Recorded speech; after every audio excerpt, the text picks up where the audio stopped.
most highly anticipated day of combine workouts here in Indianapolis. It is here. Quarterbacks, wide receivers, tight ends will hit the field inside Lucas Oil Stadium to put their skills and drills on display for NFL GMs and head coaches. And welcome into Detroit Lions Live Combine Show. This is our third show out of 3. We have reached the finish line. Tim Twentyman, Dannie Rogers joining you here now. This combine's almost over. Of course, we got offensive line running backs tomorrow, but what's your first analysis of how this one has gone?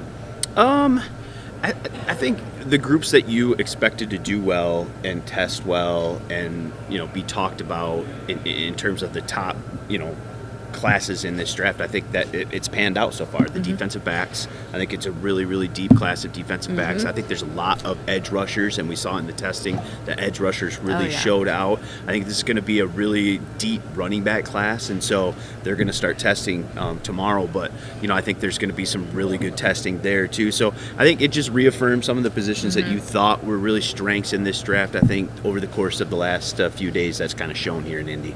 We will see quarterbacks on display. A stronger class that came this year than last year. So in the spirit of quarterbacks today, our trivia question is, when is the last time the Detroit Lions drafted a quarterback? And this one stumped me. I got it.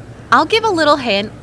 It wasn't Matthew Stafford. No. That's it. That's all I'll say for that. They drafted 2 since Matthew Stafford. They have, yes. Little tease, back-to-back years, I think, too. Back-to-back years. Both went to schools that started with M. Okay, that's all I'll give. That's all I'll give. We're giving too much.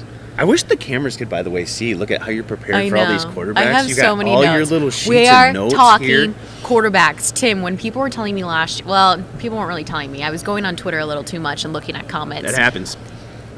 Some people were saying Detroit was going to draft a quarterback. I didn't think that last year. However, this year, I'm more open to it. Someone who can learn from Jared Goff and just see how he operates. No? I'm not a fan of it. At least I don't love it At least in this the year. first round. That's just me. And not in the first round. We talked about this before. For me, it's best defensive player available at 6 and then best player on my board. Now, if that's a quarterback and Brad has that conviction that a quarterback is the best player on my board, then you take him. Not only because of the value of the position, but if you view him as the best player available too, then it fits. And so that would be the only situation I take one in a first round. That's just me. I think there's bigger fish to fry for this team yet. And the way Jared Goff is playing, especially with Ben Johnson coming back, Jared's 28 years old. Yeah. He's got a lot of football left in him. I agree. Not my cup of tea this year. I'm just hanging on to Dan Campbell reiterating, there is no one behind Jared Goff. Nate Sudfeld he was there to back him up, but...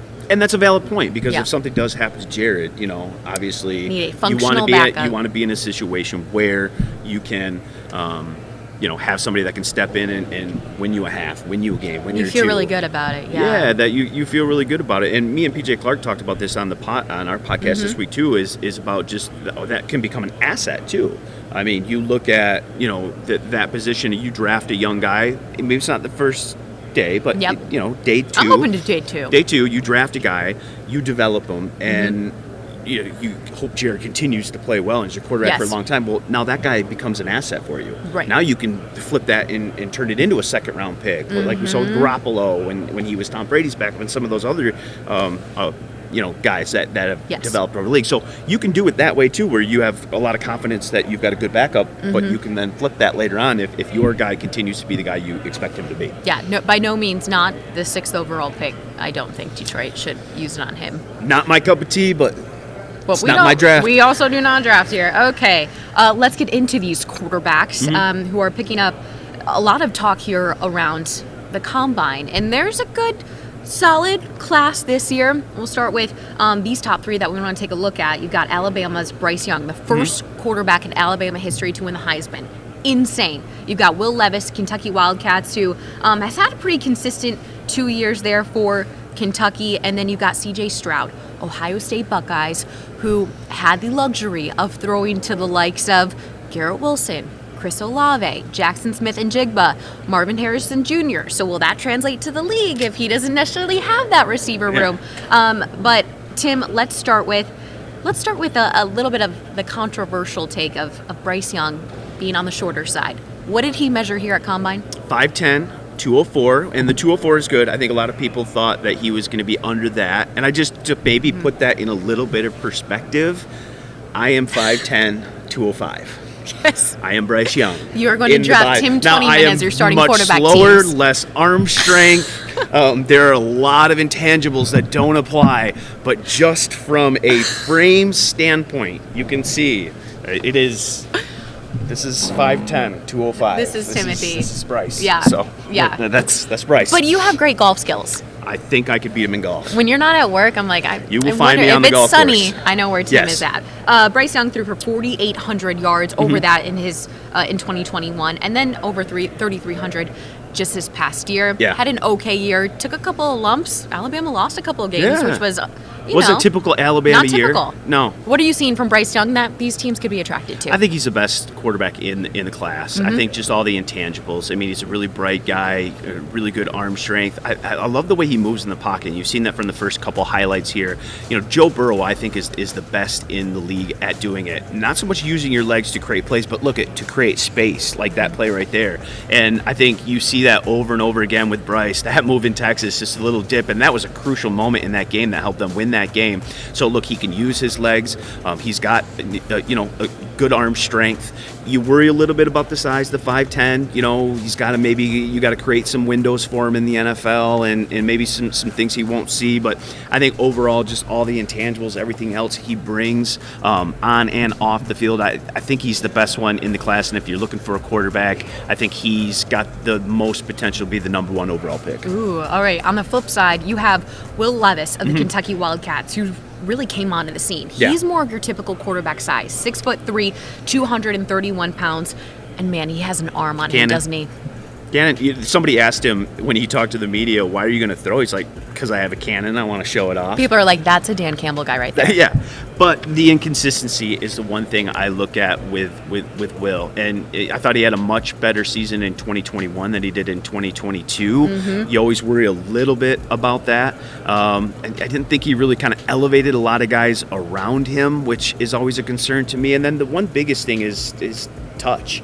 I think he knows he's got a strong arm. He wants to show it off, but can you throw that touch pass over a defender in between, in front of a safety, over a linebacker, fit that window? That pass doesn't always have to, it's not always a rocket pass. And so I'd love to see in the drills on Saturday, a little bit more of touch from him, and not just everything be that rocket. Show that he's got that full repertoire of throws in his toolbox. Right, and I know one of the cons is that his footwork is not consistent. If you get him with a good quarterback coach, though, maybe that can change. And that can, and you love the physical tools that you've got to work with. You talked about the size off the top and the arm strength and everything else. Like when you watch him throw Saturday, it's going to be really impressive, and you're going to be like, okay, that's what an NFL quarterback looks like when he throws. But it's everything else that goes along with playing that position really, really well that I think that's what Will Levis has to kind of work on and get better at when he gets into the league. All right, how about C.J. Stroud? How much of an NFL quarterback does he look like after throwing 41 touchdowns this past season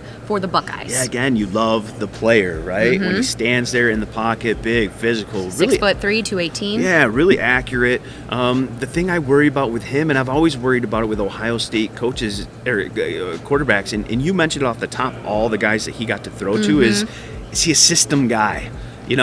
So many times you saw Ohio State wide receivers wide open. And they play that wide open kind of spread scheme, and a lot of guys have had success in that scheme. And you're seeing something right there that you don't see a whole ton with Stroud, and that's him using his legs and the athletic ability. He really never showed that at Ohio State, and I think it's there. And the way the league is going, that's got to be part of your game now. That's just it. Offenses are finding holes in defenses with running backs that can use their legs and run and create space and get outside the pocket and do some things there. He's got the ability, but why did he never show it at Ohio State? And then again, you're seeing in all these highlights, wide open wide receivers, right? Kind of just all over. Look at that. There's 3 steps right there. I mean, that's not a difficult pass for for a guy. Look at this guy, just wide open down the seam. So that's the thing when I watch tape on Stroud. You love the physical tools, footwork, everything else is really good arm strength. But was the production more of being at Ohio State in the system and the wide receivers that he had to throw to, or was it him being a supreme talent like maybe somebody else? I think that's what the decision makers in the NFL are maybe trying to weigh a little bit. All right, and they're trying to weigh also the quarterbacks that are outside of the top picks as well. I know in Daniel Jeremiah's mock draft, he had Anthony Richardson of the Florida Gators mocked to the Detroit Lions there at 18. Now he's kind of backtracking. He's like, Anthony Richardson might not be available at 18, which is really interesting to see. Yeah, and I can see why. And I know there's a ton of people out there that really, really like him. Yes. You're going to love the size. You're going to love the arm strength. He's going to run really, really well. And you saw that from some of his highlights too. But the thing that I worry about, and when I watch Anthony Richardson, that just jumped off the tape to me was accuracy. And to me, you're either an accurate quarterback or you're not. Now look, you can get to the league, and Allen is a terrific example of this, of a guy who maybe wasn't as accurate in college, really went to work, did a good job and improved that. But I think that's rare. You can see the physical tools right there. I mean, that's a big guy running out in space and using his legs. But he never had a season where he completed 60% of his passes at Florida. No, 53% last year, 58.7% the year before, and 50% in 2020. 4 games he completed over 60% of his passes this year. And to me, that's just, you either have that or you don't. And the difference in the NFL between, throwing a crosser at a guy's hip and throwing it out in front in his arms is the difference in the NFL with interception. Yeah. You can get away with that in college, throwing at a guy's hip, doing some of those things. You've got to be more accurate than he has shown. And look, I love all that part of it too. That's great, right? Yes. But at some point, you're going to be in down 2, 50 seconds left. You're going to have to throw in the pocket. Defenses are going to be there to You stop don't like you, that, Tim? and you've got to Come make on, those. that's Look, nice. it's a great throw. I love it. and look, we're showing the highlights, but I know, we can low show lights. a bunch of the low Yeah. lights too, and that's what you have to be careful when we do these things. And that's what I kind of wanted to bring to today's episode is, usually you're highlighting all the great things about quarterbacks and all that stuff, but I just kind of wanted to highlight maybe some of the question marks that teams might have.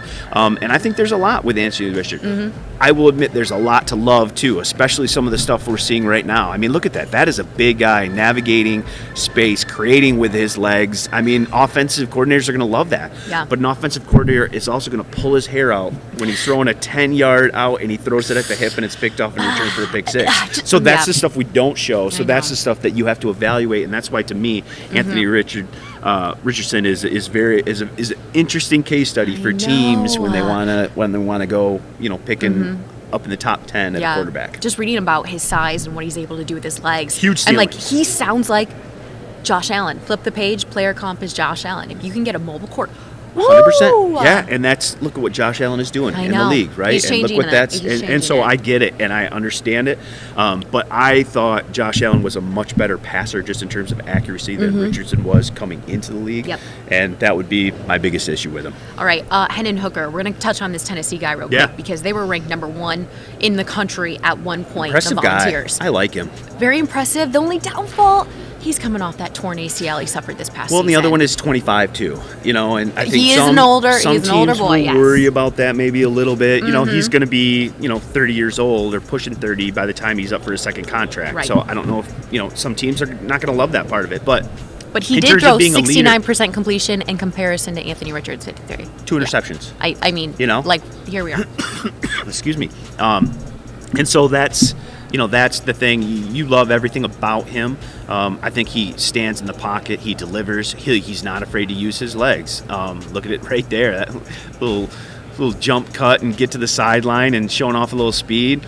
And look at the arm strength. I mean, he didn't even run into that, and the accuracy. I mean, he's a really good deep That ball looks thrower. like an NFL quarterback right there. It does. It does. And so, I think if he steps into a good situation, he throws one of the better deep balls of any quarterback in this class. If you're an offense that wants to push vertically, he's going to be a great guy, and you're going to love it. But the age and coming off the ACL, he should be ready for camp. At least that's what he said this week. So you'll hope that's the case. But will teams have issues?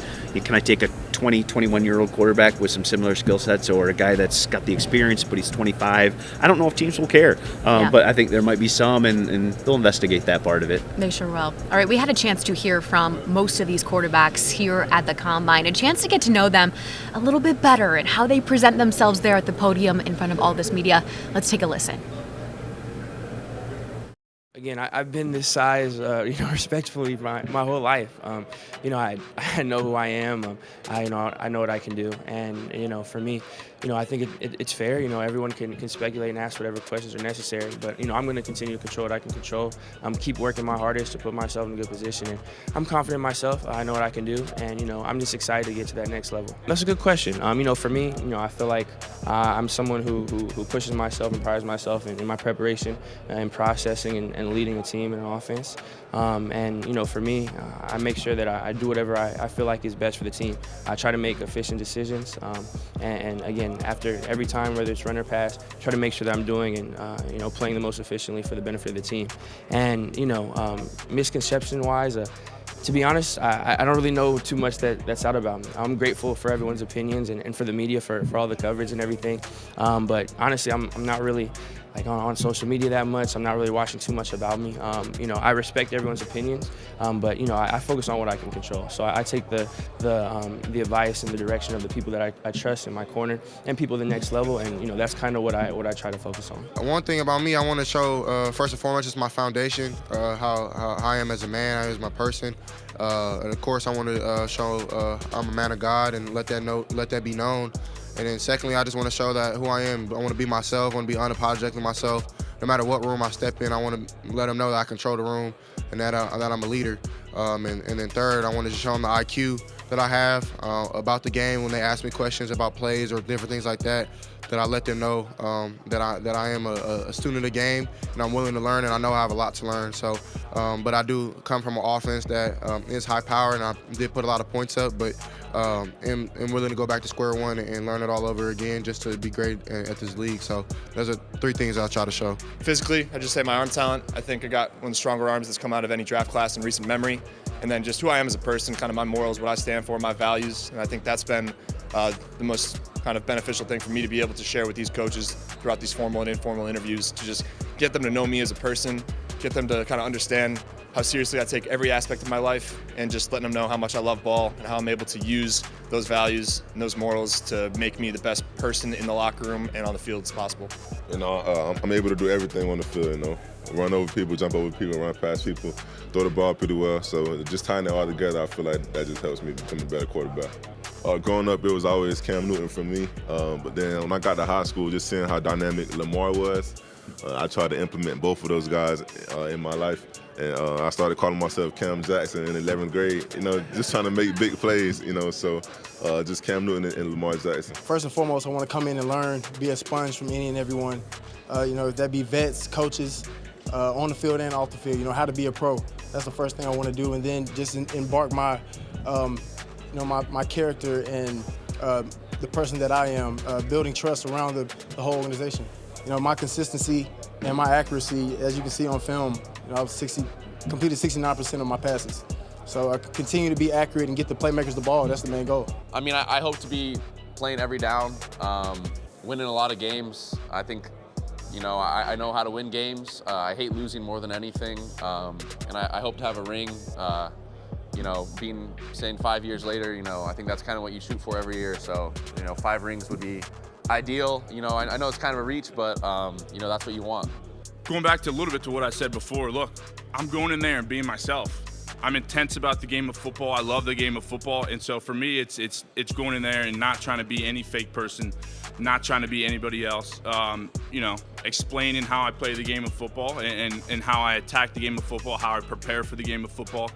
things like that. So it's all been about just being myself, man, and showing these coaches, showing these scouts just how much I love football and how I prepare for the game of football. I think the speed, man, it translates. It's big for the NFL, and when I was playing the SEC, just seeing how they react and seeing defenders, DBs, safeties, just seeing how fast they'll get out. You can set up a lot of more things that if you do have another route, you can do so, and not only that, beating them vertically. So it's a big factor for me. I can go into an offense and find my role, find my place, and attack and be the best at it. And that's anywhere. If you need me to be the man, if you need me to be receiver 3 or whatever y'all like to call it, then I can do that. Number one, just my mental. I feel like mentally I can overcome anything. Just going through adversity, I feel like I'm the guy that just can do anything. And then my traits, my God-given abilities, I'm sudden, quick. My route running is really well. I can track the deep ball. I really could just do anything from running an intermediate route, a shallow, or a deep ball. As me, I'm going in as a sponge initially. Just kind of soak everything up, get as much information as I can, and then as soon as it starts clicking in, I'm there to challenge everybody.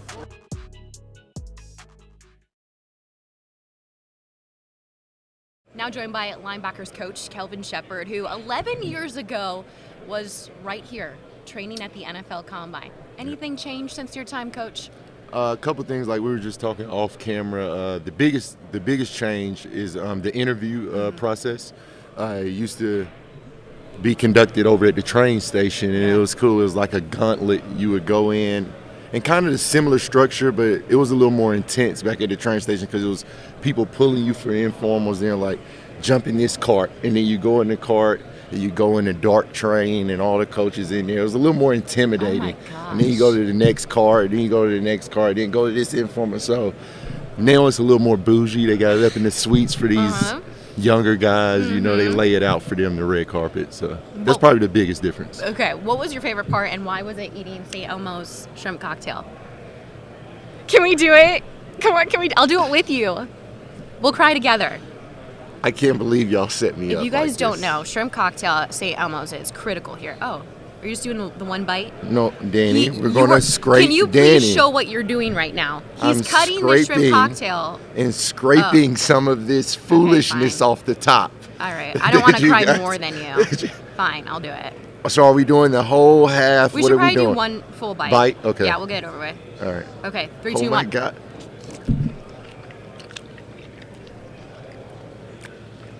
Ooh, it's coming down the right nostril a little more than the left. Oh, you did full shrimp? Okay. I said the full shrimp. Oh, God.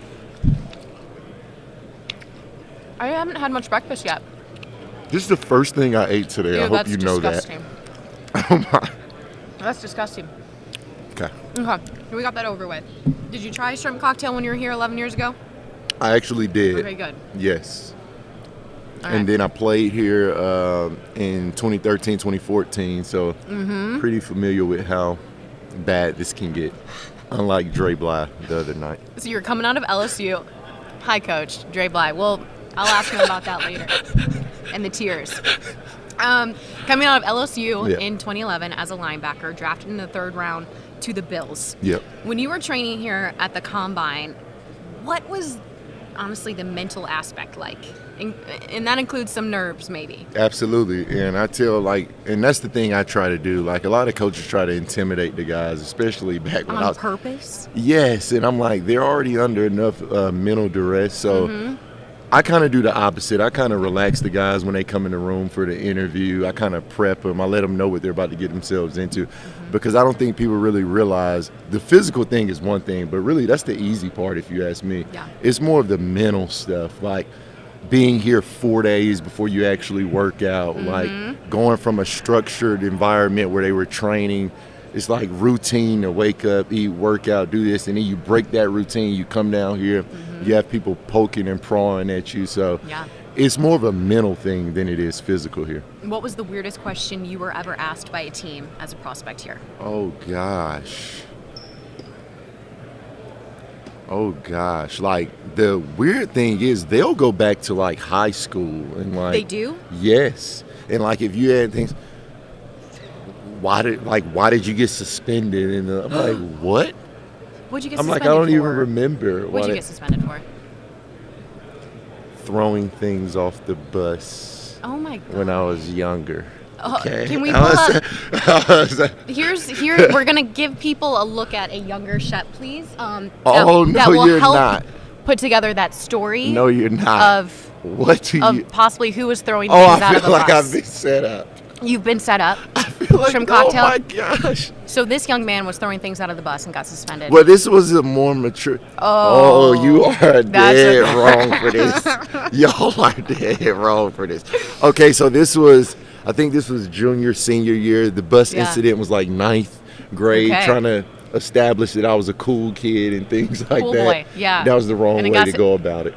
And then you heard about it at the combine. Yes, That's they insane. legit go back and dig and luckily that's probably the dirtiest thing I had in my deal. So Okay. it's like they dig to try to find any little thing to have on you and kind of stick you there. I'm like, what? But you know Right. me, Danny, I'm real honest. So I was like, Yeah. just trying to be the cool kid. I mean, you talk about honesty. I was like gonna not rile you up today about the QB spy, but so we won't do Stop. that. I know we're setting you up here today. That's This it. is what? No, that's. I don't want to rile you up, Coach. You got a lot Stop. of interviews to do. You just said the weirdest question you've been asked. What is the weirdest question you ask? And maybe it's weirdest your question second I option, so you don't give it away and don't let guys prep for it. But To be honest, that comes when you're doing like here. I know for myself as the position coach, I kind of get right to the football. I dive into little personal, but that comes more in the Zoom interviews, and that's kind of that'll come a week or two from now post combine. okay. And I really, like I said, I'm not that coach sitting up here trying to get a kid stuck or get it. Like I do things to try to elevate these guys because they're already under enough scrutiny and things like that. So I think that allows the players to open up and tell me things on their own. So guys like Joe Tryon, I just remember something. I'm like, dude, that is weird. Like, why did you tell me that? Yeah. Like, you're being a little too honest, you know. But when you allow the guys to be themselves, open up versus trying to attack them, I think you actually find out more about the players. I don't want you to give away any of Coach Campbell's, how he asks questions. But what is he like in these interviews?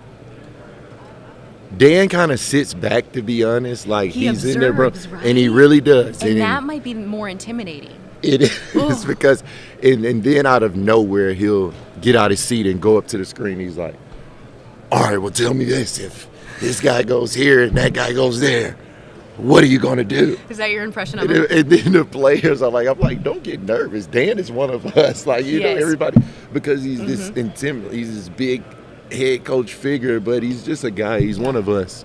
So, but the players, they're intimidated.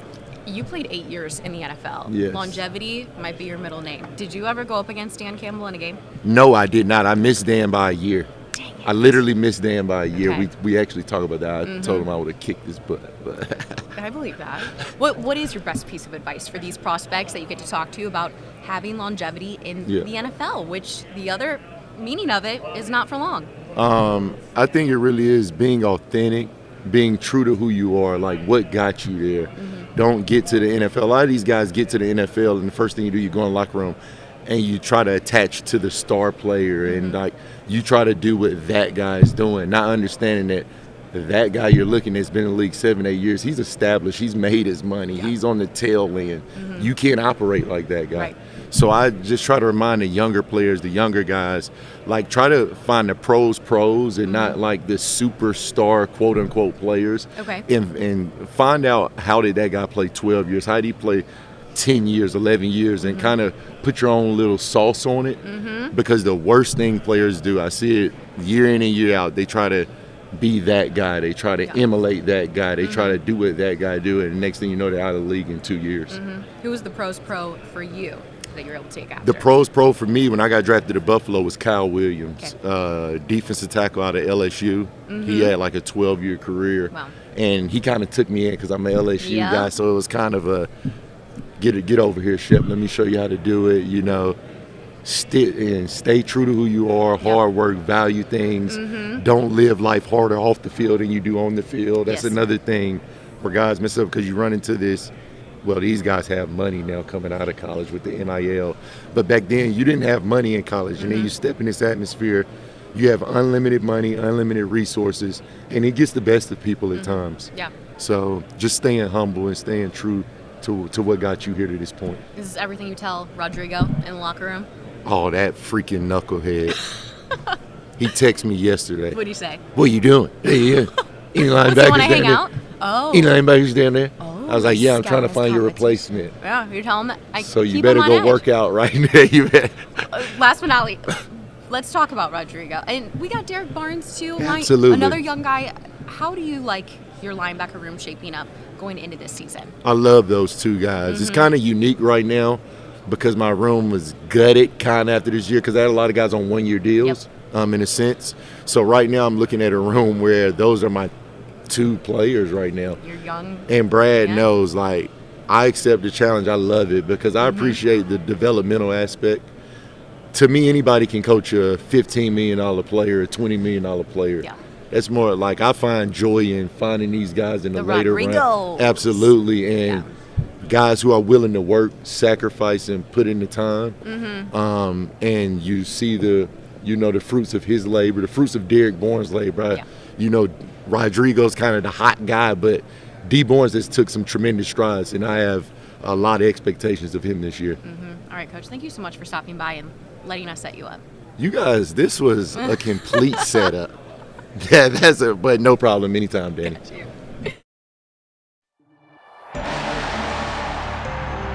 I'm a Detroiter, born and raised. We're tough, we're strong, we're resilient.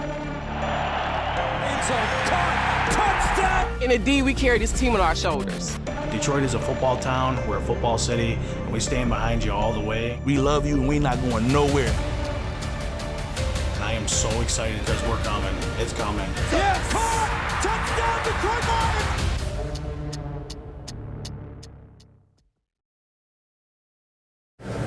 Kelvin Sheppard is a national treasure, isn't he, Tim? He is. Yeah. Great. I'm Gold.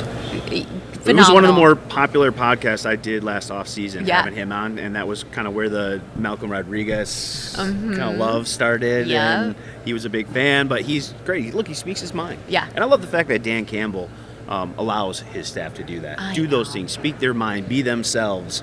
I think that's why guys want to come and coach here. I agree. Yeah, we pulled out some tricks on Kelvin, and he was great about it. So we appreciate you, Coach. We have to get to wide receivers here in this draft.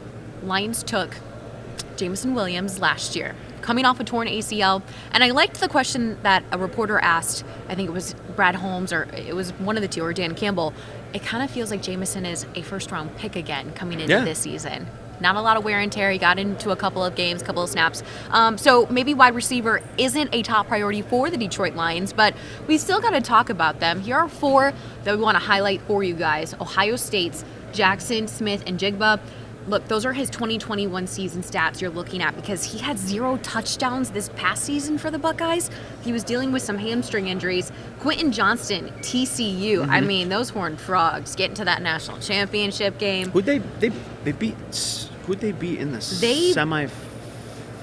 It was they beat the rails off my Michigan Oh, Wolverines. that's right. It was the Wolverines. It wasn't. I was in pain watching that entire game. Johnston, 6 touchdowns this year, over 1,000 receiving yards. So this is a guy to watch here this year. You've and the size, you got to love with him. You've got it right there. 215. I mean, And he's going to run. He's going to run really maybe fast. Lions will take a wide receiver. We'll see. Jordan Addison of USC. Of course, he had a Heisman Trophy candidate throwing to him this past year. But really good player. Yes, yeah, 14.8 yards per catch, 875 receiving yards this past season. And you've also got Tennessee Volunteers, Jalen Hyatt. He was a big reason that offense was able to go this past year with Hendon Hooker. Over 1,200 yards, 15 touchdowns. Who's capturing your eye from that group right now, Tim? Well, you talked about at the top about the need, at receiver for the Lions. I don't think it's a great class. There's no Jamar Chase in this. It's not in this a class. last and year's it's not, class. And I think the last few classes have been really, really good at wide receiver, and it's not that. Right. But I think when you look at the Lions, that need is really dependent to me upon do you Free get agency. DJ Chark back? Yeah. Because to me, you're looking for that bigger guy, that X. Look, you've got Amon-Ra St. Brown. Let me say that right. Who's a superstar, or at least trending trending that way. Yes. Josh Reynolds is up there. You love Josh Reynolds. Look, I like Khalif Raymond too, I as a know. guy that can do everything. You look So at his versatile. statistics and some of the crucial third down catches that he had, especially late in the season last year. I mean, he's a guy that can step in and make plays for you. And so, to me, what are they missing? They're missing kind of that bigger guy, right? That 6'4" DJ Chark. A healthy DJ Chark is what they're missing. A Yeah. 50-50 guy down the ball. Now, look, I think J-Mo's going to play some X, but I think he's going to play some slot. He's going to play the Z.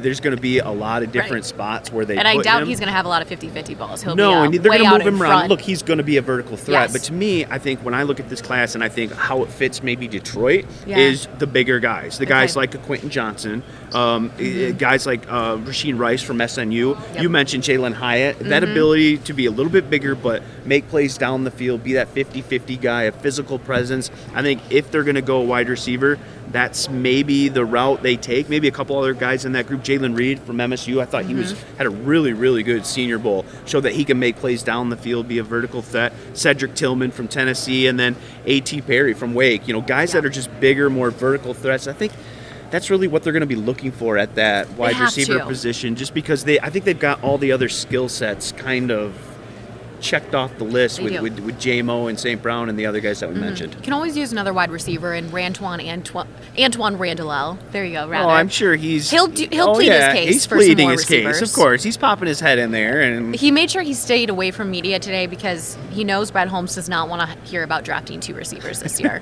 it was drafting 2 and signing 1. I mean, he got 2 of 3. There He should you have go. been happy. It's been great. Receiving core was really good. And I this think, past and season. look, you can always, like you said, you can always use a young guy and stuff like that. But I just think of the positions of need and stuff like that, and just the offense where it is, that to me is down the totem pole. I'm glad that's what we're saying To right me, now. to me, that's a spot maybe late in day 2 or day 3 where you're like, okay, look, Let's try to pick up an Amon-Ra This St. Brown. guy fits our traits. Yeah, but a taller Amon-Ra St. Brown. Yeah, the physical traits and everything else. It fits our offense and scheme. We can throw and he can learn. But in terms of just you need to come out of this draft with a wide receiver, I don't really, think so. no. I kind of hope they sign DJ Chark. I think DJ Chark, I J-Mo, know. and St. Brown, it's not a bad little trio. But Yeah. it's going to depend obviously on the money because I think DJ Chark did enough this season, especially late in the year. When that he was some teams, healthy. Some teams are going to want to go get him. So it'll think so just depend on Yeah. where that's at. But that would be my preferred one. Would be a veteran guy who wants to be here, loves it, and shown he can make those plays down the field. DJ Chark is he's powering through this snow as a Louisiana boy right now. So Is he? you would think Yeah. he loves Detroit if he's doing that. Yes. All right, we have to talk about tight ends because this group is really good this year.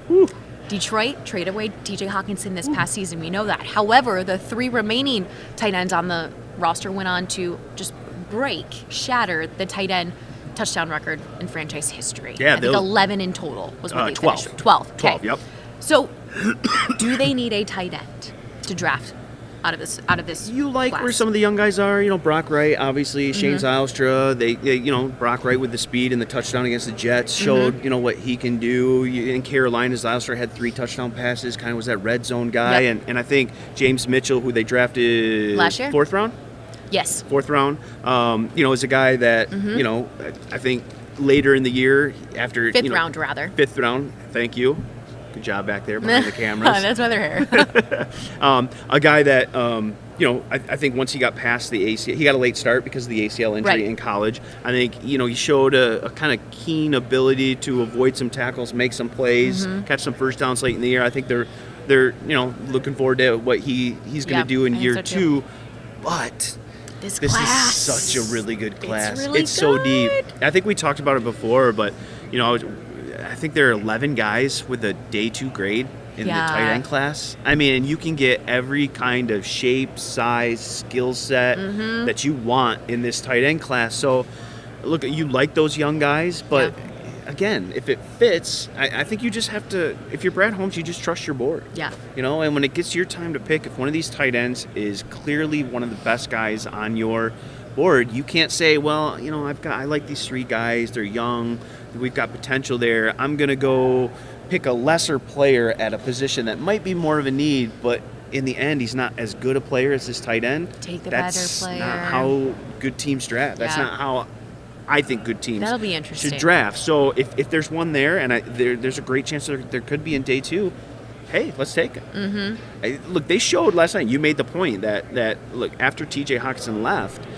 those other guys recorded 9 touchdowns. There's no and drop some off. really big plays, and that was a There big was part. more production from the tight ends, And that was a TJ big left. part of the offense. And so now you've got a second year under Ben Johnson and the creativity that's going to come The with tight that. ends coach, And yeah. So I could certainly see them doing that in day 2 or day 3. Interesting. Okay, well, let's get into it. You've Okay. got Dalton Kincaid of Utah, who's coming in here, 6'4", 240, and then you've also got Michael Mayer, Yeah. Notre Dame Fighting Those Irish. are probably the 2 If you top want to go ones. even bigger, 6'4", 265 pounds.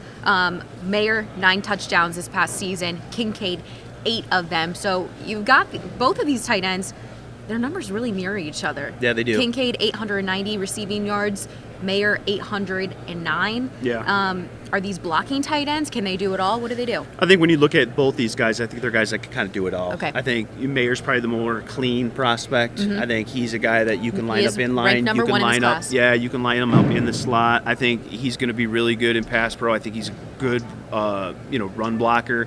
And then you look at the production. 67 catches, 809 yards, the 9 touchdowns. He's kind of that do-it-all guy. I think he's the guy that's probably most ready of this class to step in and be an instant contributor. He's got, look at you see the size, but he runs well for that size. The ability to kind of get down the seam there, get behind the defenders, and high point the football, and he's got great hands. So, I like him. I think he's probably the guy that just steps in right away. You can say, okay, here's a guy, week 1, he's going to play and contribute for me. Man, I mean, they're just a lot here. And Kincaid, yeah. You look at the just the massive production. I mean, 70 catches, 890 yards, 8 touchdowns. Had 8 touchdowns the year before too, so 16 touchdowns his last 2 seasons. But he just kept getting better in terms of finding yeah. the ball kept and, finding him more. I think he's a little bit more of an athlete, of a guy that can get down the field than Mayer is. I think he's maybe a tick lower as a blocker, as an inline guy. I don't know if that's going to be his strength. I think that's an area where he's got to improve. But in the red zone, and areas where you really want to utilize those mismatches at the tight end position, I think he's going to be great. I think he's going to wait till his pro day to do some testing. I think some things arose medically, so we'll kind of have to see where that goes testing wise. But it's those two, and then it's Luke Musgrave, a close third for me right after those guys. Why is that? That speed. That's just raw athleticism. When you talk about Luke Musgrave, 47 catches, but I think he's the best athlete, just pure athlete at the position.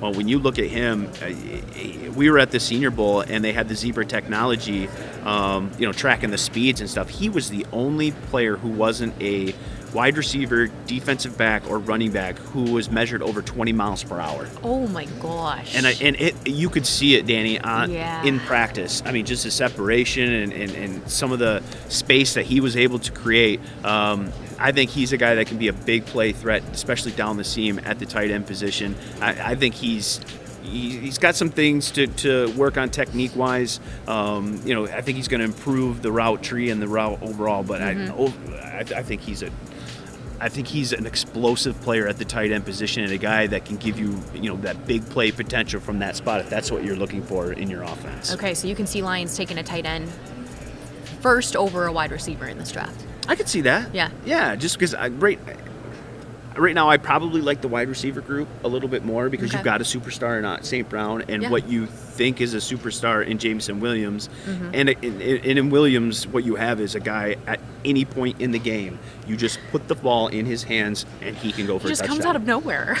Just go for a touchdown. Right. And so I like what they have at that spot a little bit better than they have at tight end. But look, I like those guys. We talked about at the top. Those guys were all productive and good.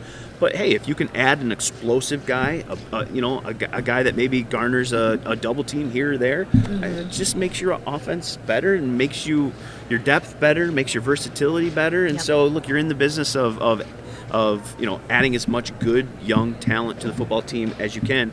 You like what they have at tight end, but if you can add another one, let's keep it rolling. Yeah. Look, injuries are going to happen. You need some depth. I know. So having 4 tight ends that you really like, really trust, and value, I think is a good thing. I think so too.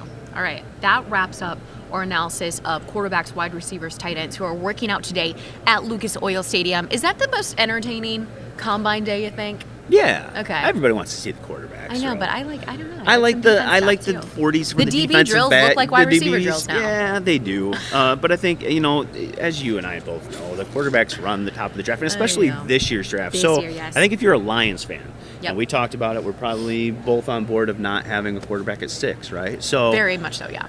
I want the best defensive player on Brad Holmes' board at 6. And so we want all these quarterbacks to come and Saturday, just light it up.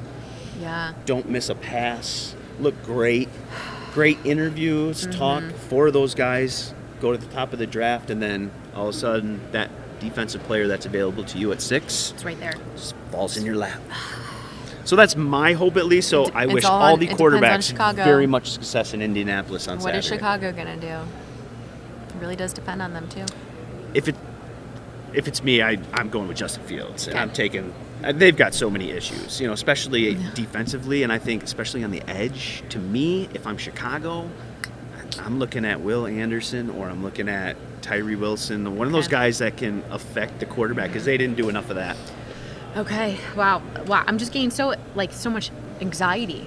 Draft's very far away. We should remind people too that free agency becomes first. I know. So we're all here in Indianapolis. We're at the combine, Yep. right? It's when we're talking about the draft. 8 days. But we get back to Allen Park, on Monday. Yeah. It's total flip around. At least for me, it is. And I'm studying the free agents, and I'm starting to look at where they could potentially go there. Yep. And then what's a need right now, or a perceived need, might not be a need in 2 weeks I know. when free agency starts on the 15th, and you start to sign some of these veteran guys. So it's a process. Okay, I'll take some deep But breaths free there. agency is first, and that could change things and affect how they draft or what they're thinking at 6 and 18. Okay. So let's do that first. All right, fine, Timothy. Let's take a breath. Wise words. I will breathe now. Okay, we have to wrap up today's show, but not before we get our answer for the trivia question. In Wait, the I forgot spirit the of question. quarterbacks, when was the last time the yeah. Detroit Lions drafted a quarterback?